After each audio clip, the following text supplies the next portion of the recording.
Yang pertanyaan kan perlu jawapan, perlu penjelasan. Payah lagi. Kita jawab kan. Wahan si betul. Han tak pusing betul. Mesti tak pusing kai betul. Tak kuhan terjawab. Habis. Tak panjang betul. Mekarat tu. Jadi pegah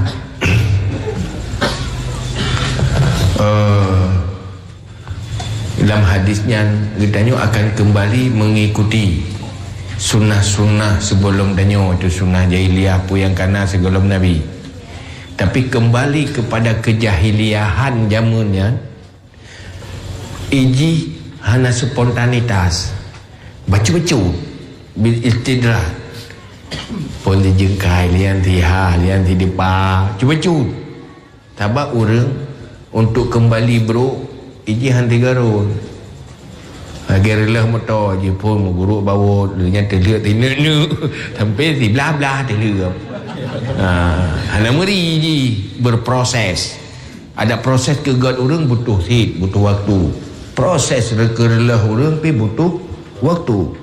Menanti orang kembali kepada kesunah-sunah segala kata nyan bacut-bacut.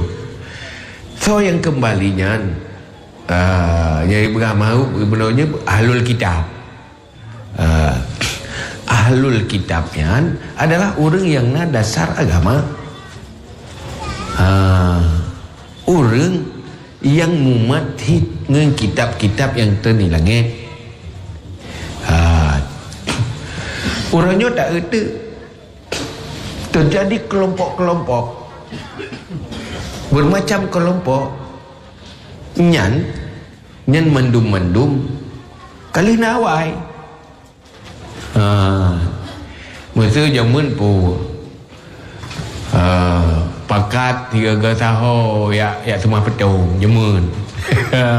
Orangnya ya semua Tuhan kamu sehingga Tuhan hanjih kena yang pakat menang jemun, mau orangnya kena yang pakat menang 3 tahun. Bagai ulang kata jemun si kan? Cuman beda sagai penampilan ji modern, penampilan ji beda punya jamun jahiliyah ortodok, orangnya jahiliyah ji modern, tapi waktu tak ada jamun ni jamun hai semua patung pegat patung langsung. Orangnya ada hanya pegat patung lain, tapi semua hal-hal sesuatu yang lagi dalam semua patung. Hai salah waktu dalam etika tauhid yang tambah lagi semua patung ni. Apakah hanya Tuhan kedua ilangnya tungkai dia tu kursi yang membuat bersama Allah dengan makhluk. Ya, waktu sama tak bayangkan Allah yang sama dengan makhluk, berarti yang tak sembah kan Allah yang sebenarnya. Sebenarnya Allah yang kata bersabang dengan patung, sabang dengan rumah patung tu dah. Karena salah itikat. Dia ke sunnah-sunnah lain lagi ke yang terjadi. Baca-baca dia berubah dia berubah.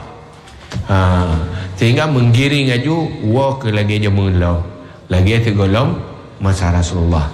Nyanyo cerita kiman proses terjadi ahlu tasbih ke tasbih, kiman proses ahlu taktil ke taktil, kiman proses awak qadariyah, ahlu qadariyah menjadi qadariyah, kiban jabariyah, nyana proses, nyan ada proses yang terjadi di hana spontanitas.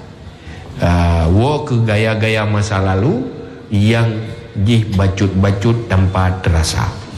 Menang gambaran jih secara umum. Kalau dah kalau hujurat dabin singa hanya ke ujung jih jikalau ikut menang tiasan. Tadi kedi di pertama gata dalam pung murwa tunggu tetama. Waktu tu dah ho ye bahu aja. Ibu pertama kena pijit pertama ke dia hoi pertama. Ini kan? Waktu itu bahasa bahasaan dumpu itim orangnya kan terjadi hal-hal yang aneh, kejahilian-kejahilian ini terjadi bahasa orang Islam. Orang Islam yang menjadi musuh orang Islam musuh Islam orang Islam. Adanya orang-orang yang kasih pasal lam umpung murwa tanpa terasa. Telawan kau di telam lau. Ada dana pedang agama melawan ngurung Islam lah.